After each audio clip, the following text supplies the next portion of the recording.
Hi guys, welcome back to my channel. I hope you're doing well today. So I recently held a great book purge from my library. About 50 books have been sold to secondhand bookstores or donated.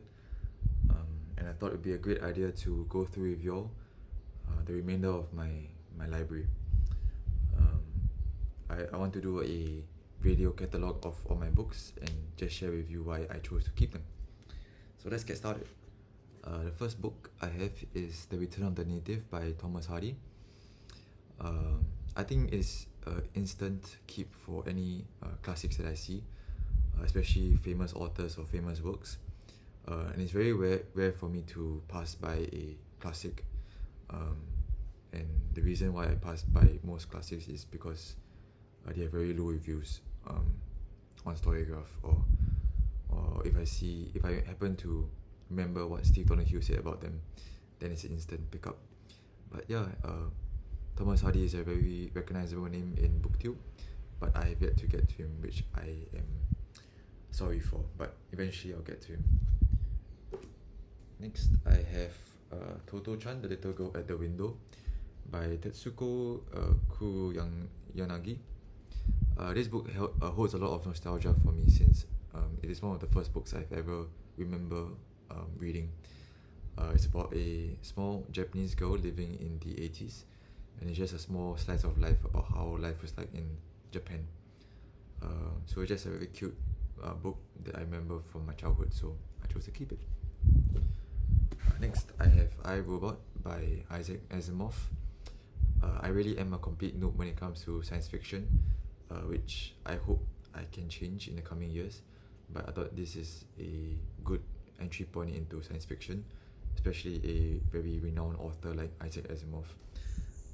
So I think I'll put this in the coming TBR for the coming months or years. Okay, next I have a book. Of course I have a book, but a great big book of short stories from around the world. There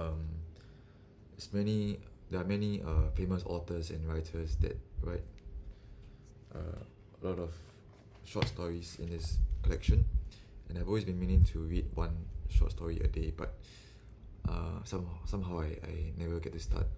But it's okay, I will get to this eventually, and I'll put this in the VR pile as well. Okay, next I have She Has a Mother's Love by Carl Zimmer. I've heard so many good things about this book. In fact, I've never heard anything bad said about this book, and it's really highly reviewed and widely regarded as one of the best books on the subject of evolution and just inheriting genes from our parents. I think that's what it's about, but it's highly reviewed, and so I kept it. Next, I have a small collection of Wrote Down, who is one of my favorite writers. I have The Witches, I have The Twits, the BFG, and the interesting about the BFG as well as Matilda is that I watched the movies before I read the books, so pretty cool. But obviously I prefer the books, so I have these two, and I also have a Wrote Down omnibus of his short story collection. I think this collection holds many of his short stories, and though I don't remember half of this omnibus, I really did enjoy Wrote Down's writing. So I'm really glad to have this omnibus edition of his short stories. Next, I have Arthur Miller's All My Sons, which is, I think it's a play. I've yet to read any plays as well, so it had good reviews, and I chose to keep it. Next, I have C.S. Lewis's The Great Divorce. He's well known for writing the Narnia Chronicles, and I saw this being one of his better short stories or short essays. And I think it's about heaven and hell, talking about Christianity as he is wont to do. Then I have The Amber Spyglass by Philip Pullman, which is the third book in his Dark Materials. I don't have the first two books, but Um, I saw many people talking about this, especially in the fantasy booktube corner of YouTube. And it's a series that I want to get to very badly eventually. Okay, next I have a nice copy of The Adventures of Tom Sawyer. It's a very nice edition, a hardcover edition of The Adventures of Tom Sawyer.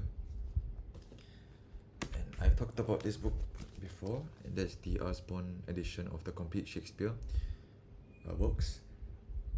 So this is just a very nice compendium piece or companion piece to any works of Shakespeare I will eventually get to. It's just very nice, some very nice illustrations, and hopefully next time when I get children, I can read to them this edition as well. I also have George's Marvelous Medicine as well. Okay, I have A Clockwork Orange by Anthony Burgess. Obviously I've heard about the movie, but I know next to nothing beyond that, so I'm excited to find out what this book is about. Next up I have Vanity Fair by William Makepeace Thackeray. I've heard Steve Donahue sing its praises before, and so and it being a classic is also a pickup for me. Okay, I just picked up a hardcover version of Pride and Prejudice by Jane Austen.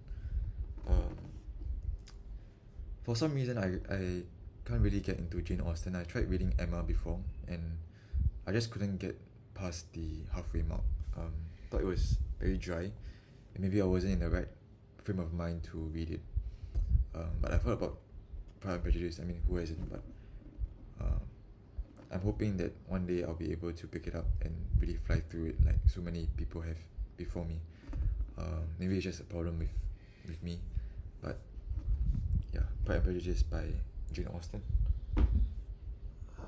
Next I have J.K. Rowling's Harry Potter, The Half-Blood Prince, and The Age of Eternity by Ken Follett. Ken Follett is an author that I've always been thinking about, not because I've read him, but he's just an author that I've always been meaning to get to, but haven't had the time, or always get sidetracked by other authors or works. So I have many of his books in my library, but I've never had the chance to pick him up. So I will eventually. Next I have another Ken Follett, The Pillars of the Earth. And I have Tomorrow and Tomorrow and Tomorrow by Gabrielle Zevin, contemporary work of fiction which my sister enjoyed, and so she passed it along to me. Next I have M and the Big Home by Jerry Pinto. I've heard this is quite a depressing read, and he had very good reviews. So yep, like I said millions of times before this, I kept it. Okay, let me just shift over here. Next I have Amy Tan's The Kitchen God's Wife. I also have The Joy Luck Club, but I lent that to my sister to read. So I have this. Another Ken Follett, Column of Fire. I have Barbara Kingsolver's Demon Copperhead. I've heard much about this book as well, especially from very popular booktube channels, and I know of its the starting line, and beyond that I don't know much about this book, but hearing so much hype around this book, it kind of makes me feel nervous to get into it, because more often than not, a book that has much talked about it or there's a lot of hype around it usually isn't that great, but still I have high hopes for this. Next I've talked about this as well, Don Quixote by Cervantes. Yeah. Okay, another Amy Tan, The 100 Secret Senses. Okay. Now I have a memoir from Singapore's founder Lee Kuan Yew, This is his second volume. So the first volume is what is called The Singapore Story, and this is the second volume of his memoirs, from third book to first. So if you don't know much about Lee Kuan Yew, I recommend you to, I hope you search out his name and see who he was. But to me, he's a controversial figure. Although he did much for Singapore, I thought that some of his viewpoints were outdated. But anyways.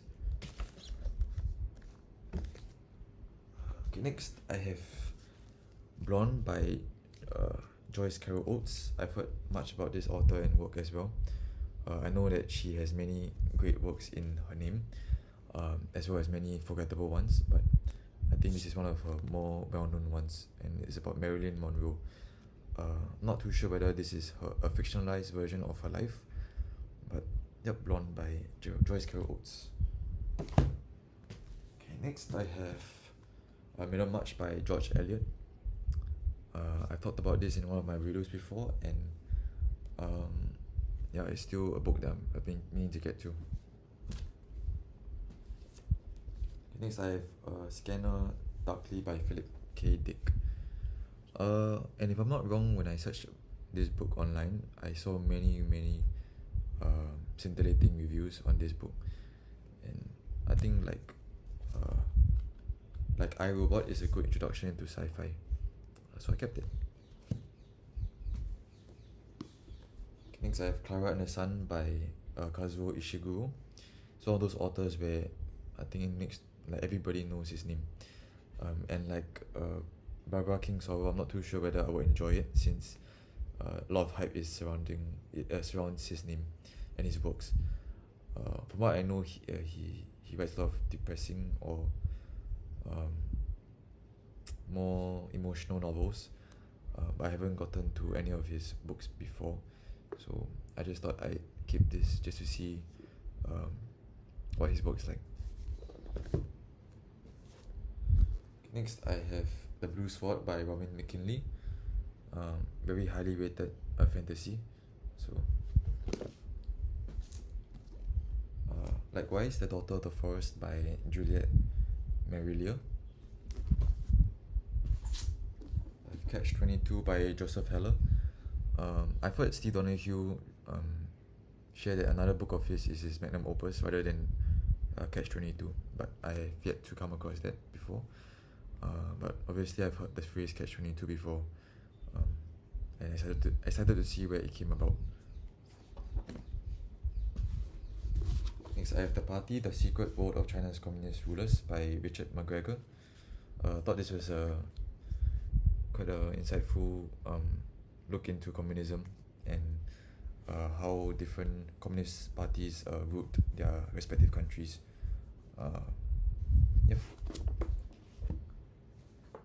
Okay, Into Thin Air by John Krakauer. I think universally known as one of the best memoirs ever, let alone any natural travel memoirs by John Krakauer. Got this copy of Empire of the Summer Moon, which is the story of the Comanches. I'm sorry if I'm mispronouncing that, but it's the rise and fall of the Comanches, the most powerful Indian tribe in American history. And I don't know much about Native Americans and their history in Canada and as well as the US, but I know their story is a very depressing one, and a lot of injustices have been done to them, and yeah, I just want to get to know what their lives were like and how they struggled for equality, and yeah, just all the major injustices done to them by Western powers. Next I have The Gene by Siddhartha Mukherjee. I saw that this book was also very highly talked about on BookTube, and it's just very popular piece of pop science. Is that what the term is called? Yeah. and I don't know much about the gene as well. I think a common theme among all these books is that I don't know much about them. That's why I choose to keep them. But yeah, I don't know much, so that's why I like to read, to learn more about stuff.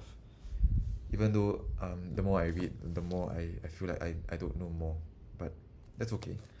The next is Hard Truths to Keep Singapore Going by Lee Kuan Yew. And also the quintessential Dude Bro book, one of them at least, Guns, Germs and Steel by Jared Diamond. I actually bought this from a second-hand bookstore back when I didn't know better, but nonetheless, I still think it's a good introduction into world history. Next, I have The Minds of Billy Milligan. I thought this was a very fascinating premise. It's about a guy who is the first person who was acquitted of murder because of his mental illness. I think it's based on a true story, if I'm not wrong. This book is by Daniel Keyes. Next, I found a complete collection of the stories of Arthur Conan Doyle, the complete Sherlock Holmes. So I thought that was very interesting pickup. Not interesting, but very fortunate pickup. I have Dreaming of You by Lisa K. Place, who I think is one of the best romance writers that I've read so far. And these 3 copies of the Everyman Library's versions of The Letters of Charles Lamb and Lord Byron, excuse me. I also have Ghost Written by David Mitchell. I just had very good reviews. I picked up this from a free library. It's Fat, the Anthropology of an Obsession.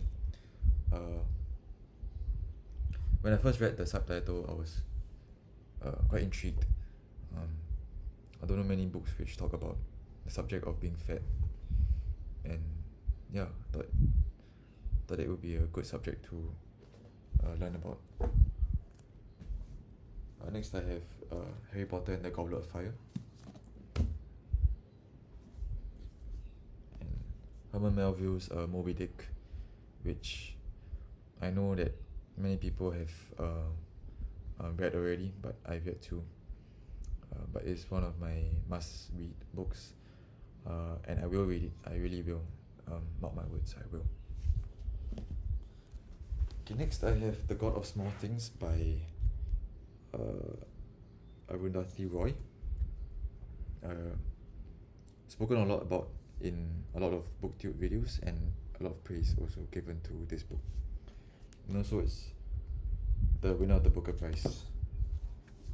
Next I have a work by Paul Theroux, was it Theroux? The Dark Star Safari, and I've heard about Paul Theroux before, Theroux. Well known for his travel memoirs and travel writing in general. Okay, next I have omnibus version of Lone Wolf and Cub. This is a manga. Someone just left it at a free library, so I might as well I just took it. Pretty lovely art. Next I have another Paul Theroux, The Great Railway Bazaar. I heard about this from Steve Donahue as well. Next I have Angela's Ashes by Frank McCourt. I think this is a memoir by Frank McCourt, and it's the winner of the Pulitzer Prize for biography, if I'm not wrong. Yes, a Pulitzer Prize, but I don't know what it's for. Next is one of the only Stephen King novels I've enjoyed, which is The Outsider. It's a classic doppelganger murder story. And I thought the ending was quite well done for Stephen King standard. The next book is A Long Way Gone by Ishmael Beyer, and it's a life story of a child soldier. So pretty interesting premise there. Next I have Harry Potter and the Half-Blood Prince, and Becoming a Man by Paul Monette. I think it's a memoir from Paul Monette. And it's just a memoir of him dealing with keeping his identity of being gay a secret. Also, I have Boy, Tales of a Childhood by Roald Dahl. I've yet to get to this, but I'm excited to see how his childhood is like. Oops, sorry for that. Okay, I also have Genghis Khan and the Making of the Modern World by Jack Weatherford. Incredibly popular piece of pop history, and I've seen some questionable things that have been said about this book, or rather there are some questionable things that are said in this book, that those being some inaccuracies and some wild derivations of some evidence. Of course, I have Natchez Burning by Greg Owls, my favorite author. This is the first book in the Natchez Burning trilogy, which I really highly recommend you to read.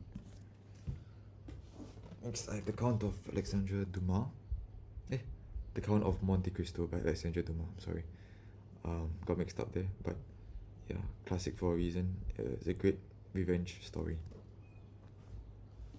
Then we got The Gable of Stars by Jojo Moyes. This was given to me by my girlfriend when she went to London, and I read it and I loved it, so all the more I'm gonna keep it. Okay, next up, I have The Outsiders by S.E. Hinton, one of my favorite books of all time. It's just a small gang of boys who they're just trying to survive, and a lot of things happen to them. Next up, I have a complete edition of The Lord of the Rings by J.R.R. Tolkien, as well as Extremely Loud and Incredibly Close by Jonathan Safran Foer. I'll talk about this in one of my first few videos. Next up, I have the first book in the Game of Thrones, The Game of Thrones by George R.R. Martin. I've read the whole series, but this is the only one I have. Okay, next I have Dracula by Bram Stoker, as well as Frankenstein. And I've been meaning to get the 1919 or the 1818 version, and see how it differs from the later text. But for now, I have to make do with this.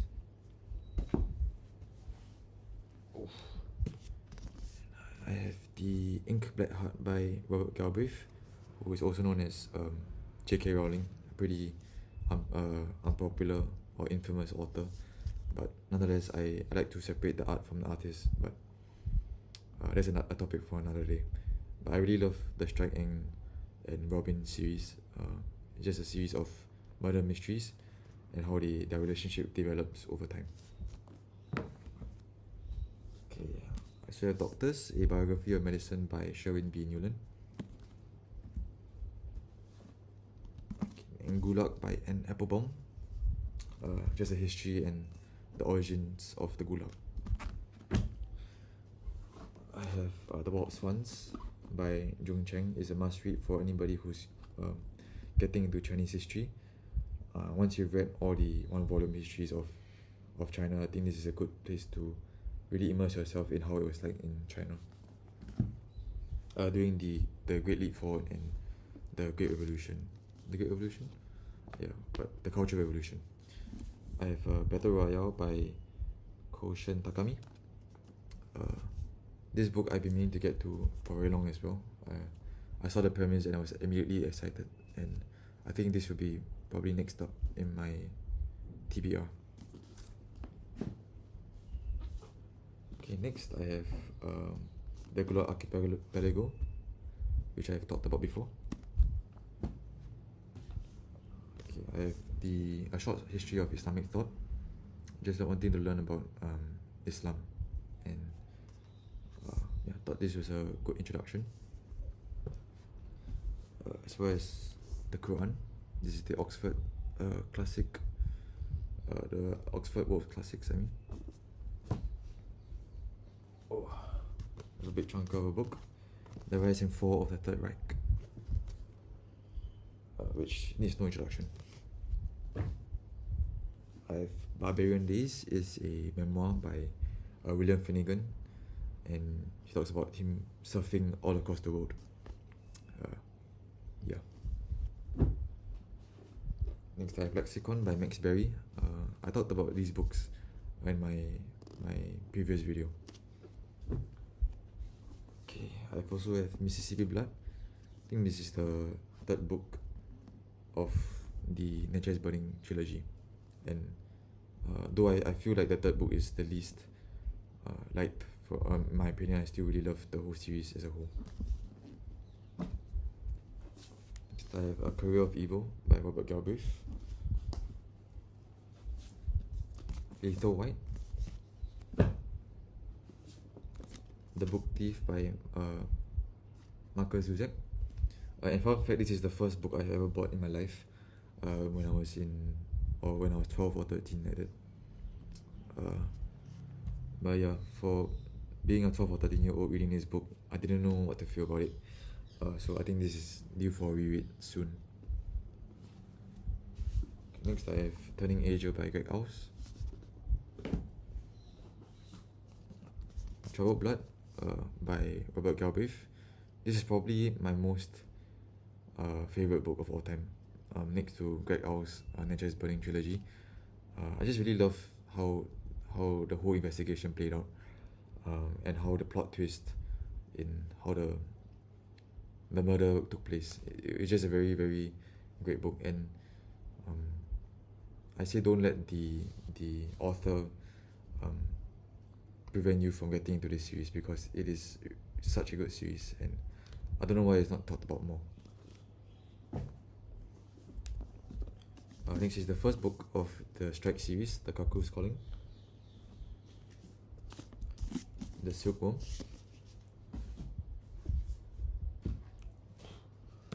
and The Order of the Phoenix by J.K. Rowling. Okay, next I have The Bloody Chamber by Angela Carter.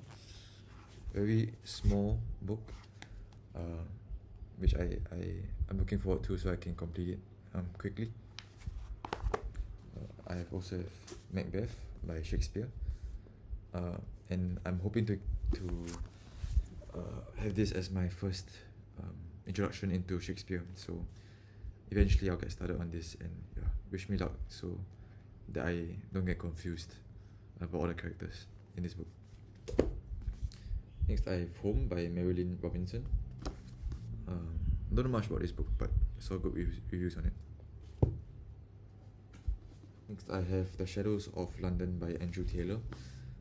Very good author on historical fiction. I think this is the 5th or 6th book in the series, so I have to read the first 5 books before I get to this. Next, I have The Dance Tree by Kieran Millwood Hargrave.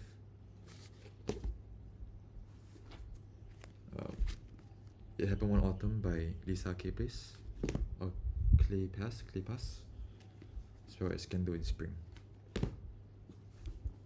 Next, I have 1244 by Tom Rob Smith. I read the whole trilogy of 1244. I think it's Agent 6 and The Secret Speech, and this is the only book that I enjoyed out of the whole trilogy. So if you're reading this now, don't bother getting to the second and third book. Okay, next I have The Devil's Punchbowl by Greg House. To Kill a Mockingbird by Harper Lee. The Girl in the Blue Coat by Monica Hess. It will tug at your heartstrings, this book. Stormfront, the first book in the Dresden Files. Of course, 1984 by George Orwell. And I actually didn't read this book. I listened to it through audiobook. It's a dramatized version. And I was in the National Service, or the Army of Singapore, when I was listening to this. It was the first few days of my boot camp, and I was listening to this in bed before I went to sleep. And of course, it was such a nerve-wracking experience for me to go into the army. And on top of that, listening to this book, when it got to the torture scene with, I forgot his name, but the scientist guy who betrayed the main character. But yeah, this book will always be in my mind when it comes to horror, or just thinking about my first few days in the army, 1984. And of course, all the ideas that he talks about is also it revolutionized my thinking in a way about the government and surveillance. Next, I have The Curious Incident of the Dog in the Nighttime. Quite a quirky little book. It's about a autistic child who uh, uncovers a mystery about a dog which was murdered with a pitchfork. Okay, we have Antonia Fraser's biography of Marie Antoinette. I talked about this before as well. And Kafka on the Shore by Haruki Murakami. For me, Haruki Murakami's books are hit or miss, and this was a hit. But some of his books are quite bore-faced and are quite a bore-faced. So I recommend anybody who's getting into Japanese literature to start off with this and see how you go from there. Yeah. Okay, next is Coraline by Neil Gaiman. I recently watched the movie and I thought it was great, and I think it would be hard for this. Of course, the movie was based off this book, but I feel like the movie will surpass the book in some way. It was a transcendental experience watching the movie. Yeah, but Coraline by Neil Gaiman. I know also he has some controversy surrounding him, but again, I always like to separate the art from the artist. Okay, next I have the Grimm's Fairy Tales, which I've talked about before. Little History of Economics. A Year in Province by Peter Mill. I don't think I show this. Learn Out by Alistair Gray. The Death of the Installment Plan by Celine. I also have The Journey to the End of the Night. And for some reason or another, I can't really find like any reviews on these books. Like they have reviews, but it's quite a small percentage of a small group of people who talk about these books. I'm interested to know why. Yep. Next I have Far From the Madding Crowd by Thomas Hardy. Oh, I also have Danny, The Champion of the World by Roald Dahl. Henry Ibsen's 4 major plays, so another 4 plays to add to my 5 play collection, along with Arthur Miller's All My Sons. Okay, next I also have Why I'm Not Talking About Race to White People. I thought the title was interesting, and certainly quite confrontational. So I'm quite intrigued to see what this book is about. I have Lord of the Flies by William Golding, classic. Many schools talk about this as well. I have The Hungry Tide by Amitav Ghosh, another Indian author, which I'm meaning to get to. Okay, next I have probably my favorite Stephen King novel, next to It and The Stand, is The Salem Slot. And lastly, I have World Without End by Ken Follett, who, as I said before, I would like to get to soon. So yes, that is my complete library. I know it's not much compared to a lot of you all out there, but I'm slowly building my collection, and I will update you all my books that have come into my library as soon as I get them. So I hope you enjoyed the experience of looking through what I have left after my great book purge, and I hope you enjoyed the video. So thank you for watching, and I hope to see you next time. Thank you, BookTube.